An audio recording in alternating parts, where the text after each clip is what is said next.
Hola a todos y bienvenidos a otro episodio de la serie podcasts de la Comunidad de Aprendizajes y Prácticas de la UNCCD sobre la gestión de la sequía, Voces de la Sequía, Camino a la COP17.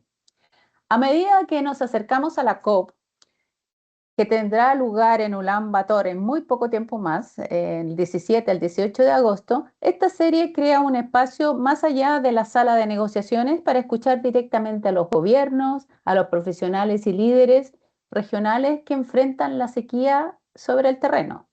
Hoy nos centramos en la región de América Latina y el Caribe, y particularmente en Ecuador, un país donde la sequía del 2024 demostró con una claridad excepcional que no se trata solo de falta de lluvias, sino que en un evento de magnitud puede transformarse en una crisis energética, un choque económico, un desafío fiscal y una amenaza para los ecosistemas y los medios de vida.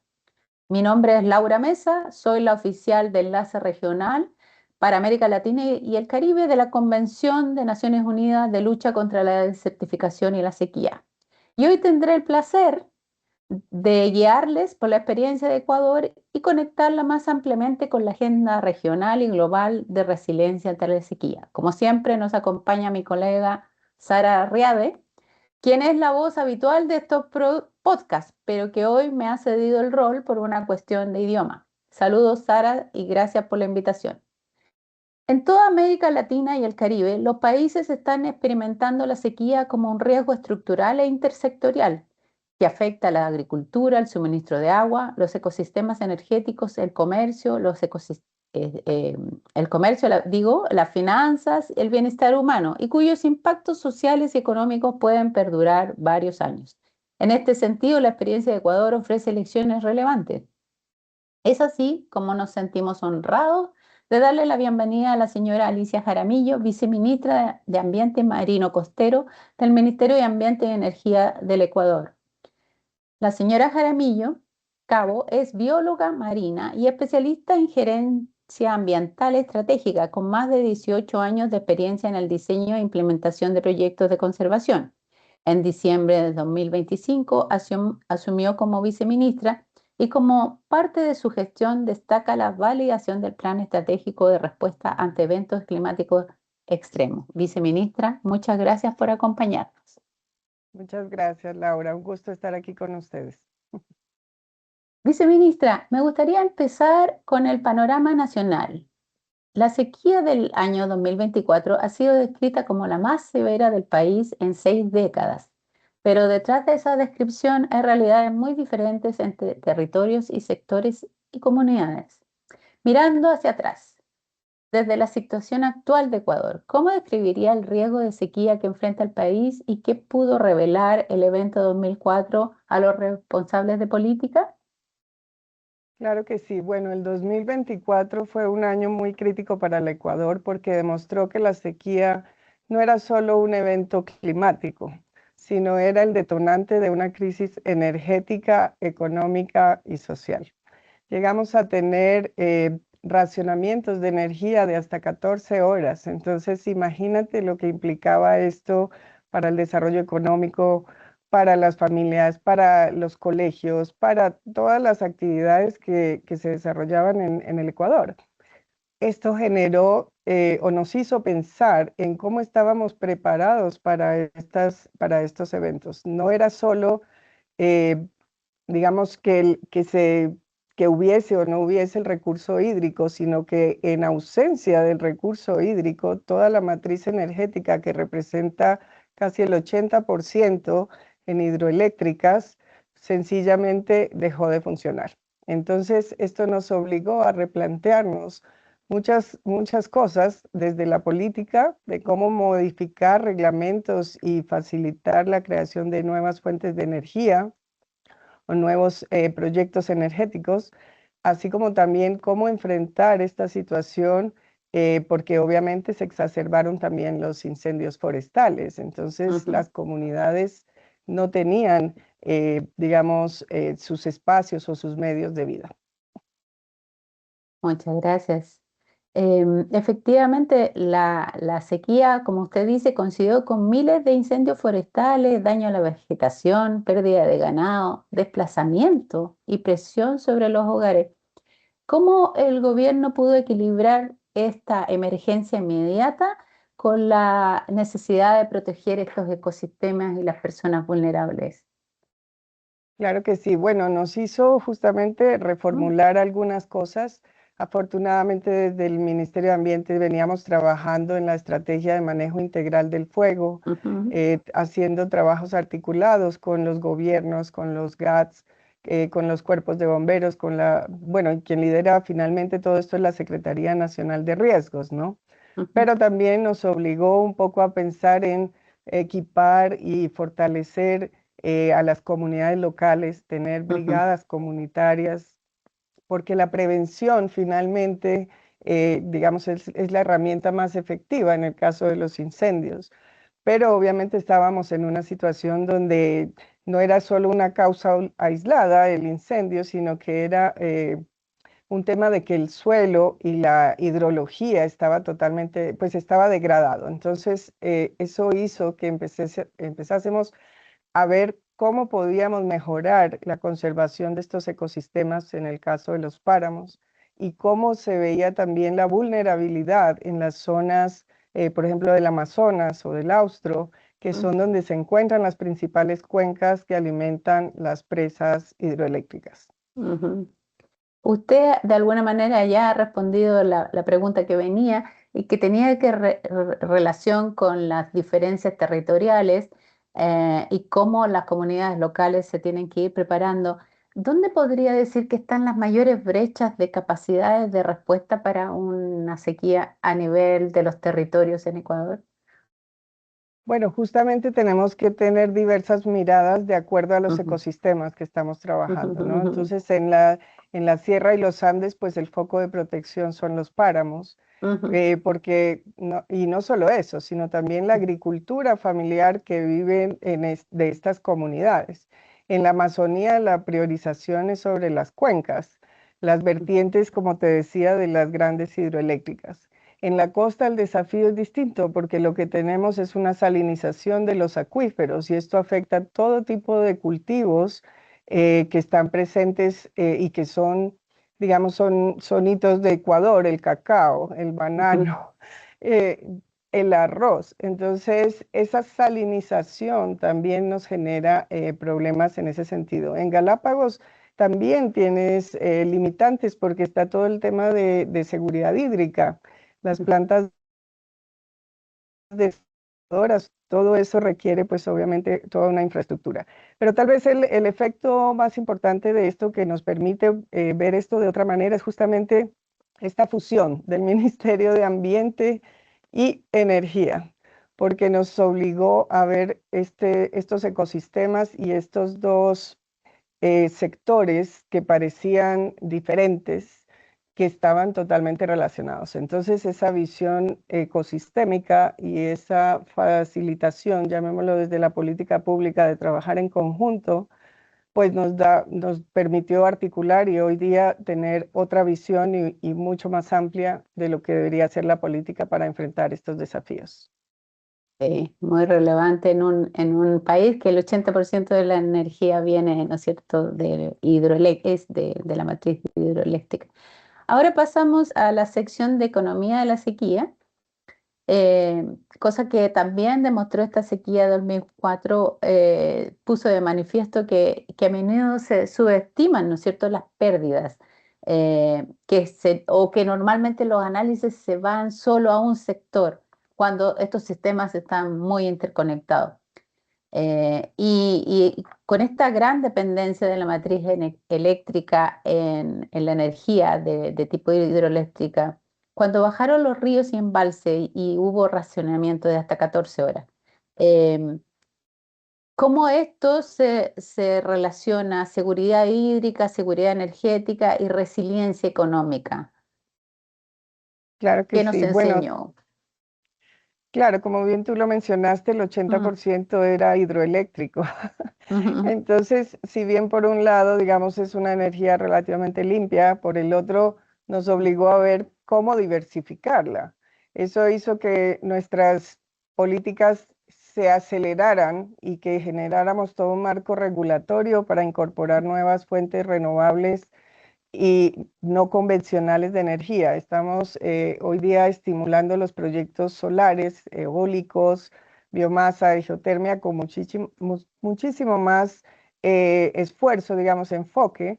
Y también cambió un poco la visión porque en, en esta, digamos, crisis de capacidad, necesitábamos que la gente también tuviera cómo generar su propia energía. Entonces se modificaron legislaciones que permiten hoy en día a los empresarios o a las comunidades tener sus propias fuentes de energía y autoabastecerse. Pero esto también generó un impacto económico en su momento porque las personas tuvieron que adquirir equipos, plantas, generadoras, etcétera, para suplir sus necesidades y obviamente pues esto generaba una demanda adicional de combustibles.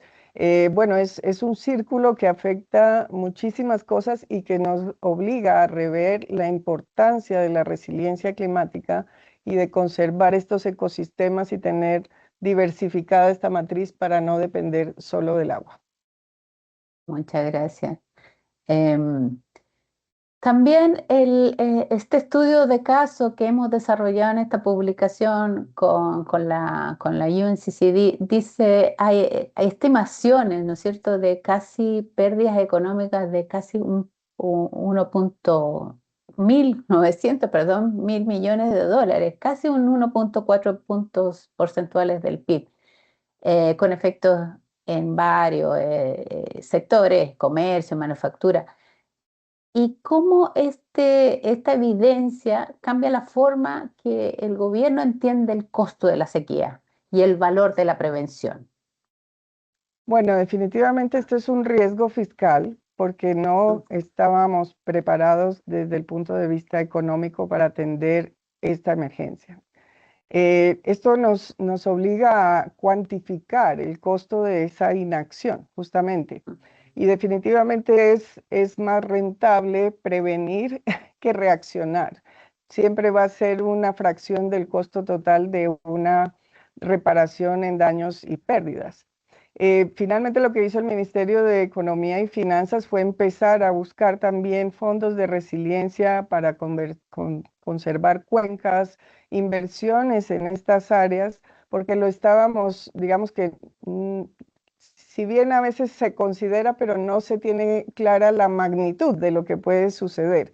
Yo creo que con la experiencia de Ecuador en el 2024 quedó clarísimo de que lo que había pasado en los últimos 60 años no va a volver a suceder y lo que va a pasar en los próximos 10 probablemente va a ser muchísimo más crítico. Entonces, este costo de la inacción y de todo lo que paralizó la cadena de manufactura, alimentos, eh, el comercio, todo eso generó una contracción económica y obviamente una menor recaudación de parte del gobierno, pero por el otro lado también nos mostró que deberíamos prever estas situaciones e invertir hacia los ecosistemas y los servicios basados en ecosistemas para poder enfrentar con resiliencia esta crisis energética. Perfecto. Ahora, también estas grandes cifras macroeconómicas a veces ocultan experiencias puntuales de empresas y hogares individuales.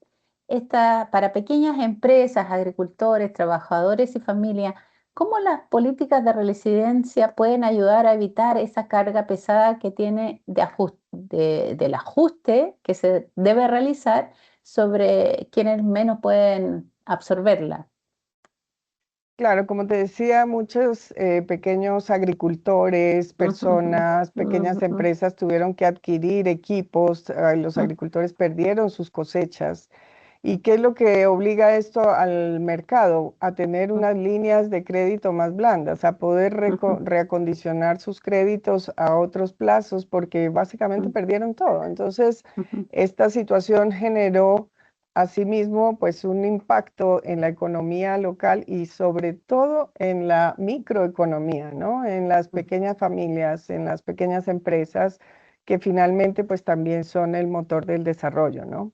Ujú. Entonces creo que esa política tiene que ser equitativa en el sentido de que evite que las poblaciones más vulnerables asuman el mayor costo de este ajuste que hay que enfrentar, ¿no? Ujú. Perfecto. Sí, el déficit fiscal se amplió a medida que el gasto público aumenta, ¿no? Y la actividad se ralentiza. ¿Cómo se puede crear un espacio financiero para la prevención cuando los gobiernos están lidiando simultáneamente con necesidades urgentes de desarrollo y presupuestos limitados? Em, y también, ¿dónde puede contribuir el sector privado en esa dirección? Bueno, yo creo que Ecuador tiene que apalancarse justamente en una arquitectura financiera innovadora. Ujú. Ecuador es un referente en temas de canje por naturaleza con el Biocorredor Amazónico, con el Galápagos Life Fund, y justamente estamos explorando nuevos mecanismos de financiamiento para ecosistemas frágiles y frágiles en relación a estos impactos de la sequía. Por ejemplo, lo que son páramos, bosque seco y también en manglares, porque los manglares también son la primera línea de defensa contra las Ujú. inundaciones. En este sentido, Ecuador ha estado explorando estos nuevos mecanismos. Estamos trabajando también con organismos multilaterales para buscar la emisión de bonos temáticos, ver otras alternativas de financiamiento que permitan proteger esta infraestructura hídrica que nos ha demostrado ser muy frágil y requiere una inversión importante en naturaleza, ¿no? Y también en el caso del rol privado que tú mencionas, tenemos que empezar a explorar el pago por servicios ambientales. Entonces, básicamente el costo del agua hoy no refleja el impacto que tiene realmente en el ecosistema. Entonces, hoy día, no sé, un litro de agua no cuesta lo que cuesta tratarlo. Ya, entonces hay que ver cómo los servicios ambientales van a poder gestionar o van a poder generar reservas para atender estas crisis y por otro lado, pues que nos brinden herramientas para poder reaccionar de manera rápida ante situaciones extremas. Muchas gracias. Ahora pasamos a un segmento relacionado con pasar de la respuesta a la resiliencia proactiva, ¿no? Y la cuestión central de política es cómo convertir las lecciones de una crisis en instituciones e inversiones que funcionen antes que la próxima sequía se convierta en una emergencia, ¿no es cierto? Ecuador desarrolló un Plan Nacional de Sequía del año 2021-2025. ¿Qué elementos de ese plan resultaron más útiles durante el 2024? ¿O qué puedes decir que a lo mejor falló en la implementación y que se debería hacer diferente en la próxima planificación nacional contra la sequía? ¿Sí? Bueno, claro, normalmente el papel aguanta todo. Entonces, en el papel podemos poner todas las ideas maravillosas y las estrategias que definitivamente son buenas, pero creo que a ese plan lo que le falló fue determinar qué mecanismo de financiamiento iba a permitir justamente generar una capacidad de respuesta inmediata, y eso no lo tuvimos. En este, digamos, diagnóstico de brechas, claro, se quedaron muchas cosas en enunciados que nos sirven para construir un plan, pero en la ejecución no teníamos los recursos para ponerlo en marcha. Entonces creo que la siguiente versión del plan ya estamos incorporando estos mecanismos y eso es lo que nos va a permitir no solo llevar una acción preventiva, sino también poder atender si hay una emergencia, pues una acción inmediata, ¿no? Entonces creo que siempre es bueno revisar, como tú dices, los casos de estudio para que otros no cometan los mismos errores, pero también para aprender sobre la marcha. Muchas gracias. Y también en ese sentido, preguntarle sobre la alerta temprana, que trata de conectar, ¿no es cierto?, esta generación de información con la toma de decisiones. ¿Qué indicadores, umbrales, desencadenantes institucionales se necesitan en Ecuador para que esta alerta temprana conduzca, perdón, a una acción también temprana en el ámbito de los sectores agua, energía, agricultura y gestión de riesgo en general. Bueno, yo creo que tú lo has dicho, es sumamente importante los sistemas de alerta temprana.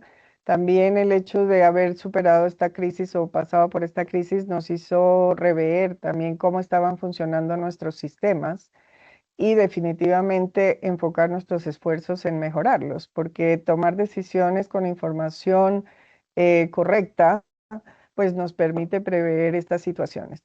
Las alertas tempranas también hoy día nos sirven, estamos trabajando de manera articulada, como te mencionaba, hay una mesa de trabajo, por ejemplo, del instituto donde participamos como medio ambiente y se contemplan los datos del Instituto de Meteorología e Hidrología, pero vienen conectados también con los temas de agua, de provisión de agua, Mm. de infraestructura vulnerable. Y hoy día tenemos un plan de acción, viene el fenómeno del niño y entonces vamos a enfrentar todas estas situaciones de manera simultánea, no solo las inundaciones, sino que también los incendios. Entonces nos permitió articular mejor. Hoy día hay un plan de acción para responder a esto que incluye no solo la alerta temprana, sino también la infraestructura vulnerable y acciones priorizadas sobre esta infraestructura vulnerable.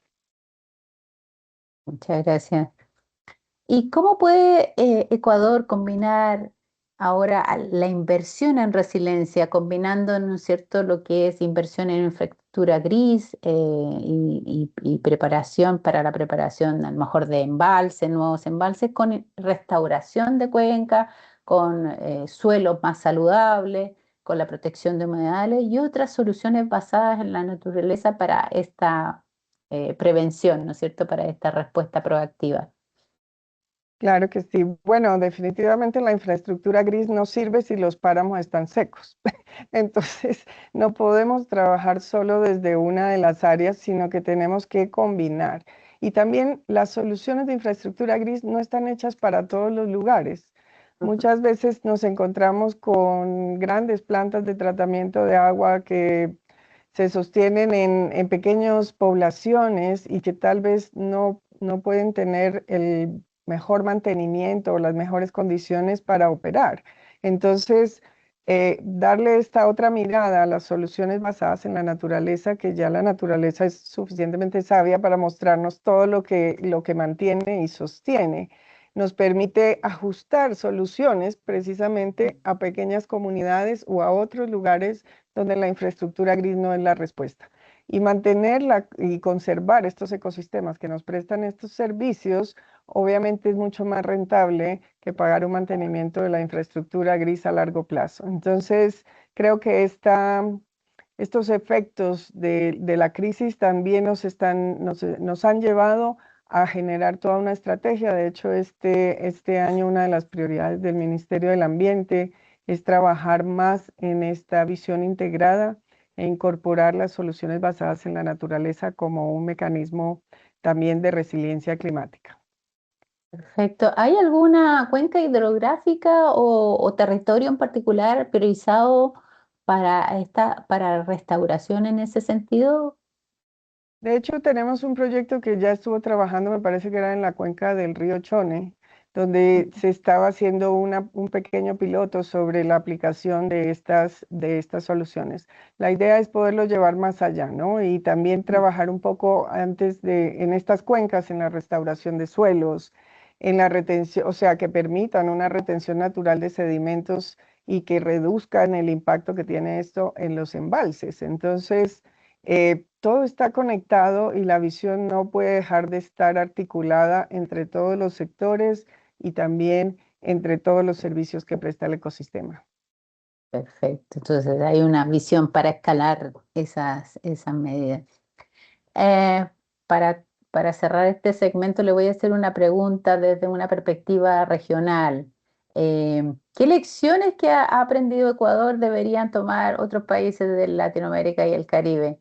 ¿Y qué otras experiencias de otros países pudieran servirle al Ecuador para fortalecer su propio enfoque de resiliencia a la sequía?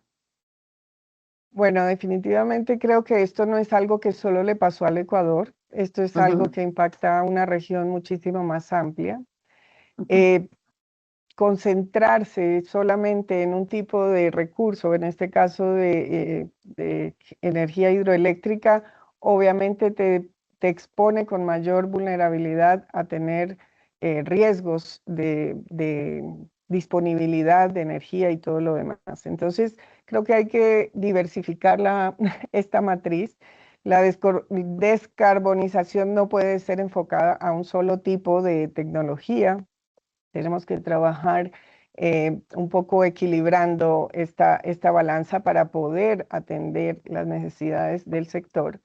Y también tenemos que empezar a ver y a medir ese costo de la inacción, porque lamentablemente hemos tenido que reaccionar, pero si lo contemplamos dentro de nuestros propios balances de país o dentro del propio estrategia fiscal o los ingresos y cómo se generan estos digamos, fondos que permitan prever esta situación, va a ser mucho mejor invertirlos en prevención, en conservación de estas fuentes hídricas, de las soluciones basadas en la naturaleza, que generar fondos para reaccionar ante las situaciones que se presenten. Entonces, creo que esas tres lecciones, no solamente enfocarte en una tecnología, sino en varias, mm. e incorporar esto en las cuentas fiscales de cada país es sumamente importante para poder atender este tema. Y la colaboración entre países también puede ser un área a trabajar, ¿no? Ah, por supuesto, por supuesto. De hecho, Ecuador tuvo muchos problemas porque requería energía de otros países.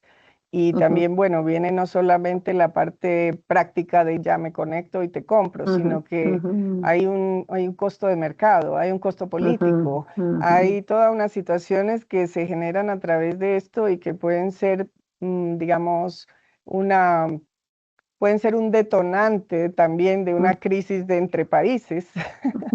O también de una crisis económica, porque vas a tener que comprar seguramente no al mejor precio Ujú. ante un déficit. Entonces, bueno, sí, tiene razón, es un tema que involucra una mirada muchísimo más amplia y creo que afecta a toda Latinoamérica.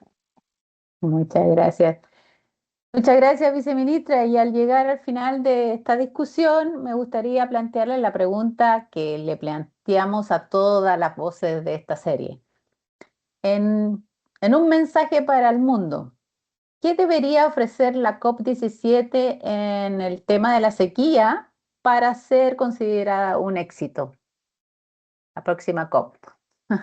Bueno, yo creo que aquí hay un tema muy importante. No solo podemos pensar en que los países asuman solos estos desafíos. Creo que la COP permite justamente compartir estas experiencias, estos eh, retos regionales, locales. Nos permite ver una mirada más amplia, pero también la necesidad de que se apoyen fondos justamente no solo para la resiliencia, sino también para las pérdidas, porque en ese sentido, como te decía, no todos los países tienen suficientes reservas para atender ese tipo de emergencias y a veces necesitamos apoyo internacional para atender justamente las pérdidas y los daños. Creo que, como bien lo sabemos, pues es este tema del clima y de todo lo que impacta la sequía puede parecer local, pero al final es un círculo que acoge a todo el mundo y lo que pasa en un lado probablemente está siendo el extremo en el otro. Entonces, tenemos que trabajar de manera articulada y trabajar por estos mecanismos financieros que nos permitan atender tanto la resiliencia como las pérdidas y los daños. Alicia, muchas gracias por compartir la experiencia de Ecuador con tanta apertura y claridad. Realmente la conversación de hoy ha demostrado que el costo de la sequía no es cómo medir los niveles de agua, sino que también va más allá, va a la pérdida de producción, a la interrupción de la energía, los ecosistemas, la presión fiscal y las dificultades que enfrenta toda la sociedad, ¿no es cierto? Y que resiliencia se construye en todas estas dimensiones. Gracias a mi colega Sara, a los colegas también del Ministerio de Ambiente de Ecuador, de Ambiente y Energía de Ecuador, y muy especialmente a nuestra invitada, la viceministra Alicia Jaramillo. A nuestros oyentes, gracias por unirse a las voces de la sequía, camino a la COP17. A través de la comunidad de aprendizaje y práctica seguiremos conectando la experiencia nacional, los aprendizajes regionales y el proceso de políticas globales para que la resiliencia ante la sequía pase de planes y del diálogo a la acción. Hasta el próximo episodio. Gracias por escucharnos. Muchas gracias. Muchas gracias. Saludo para todos. Sí.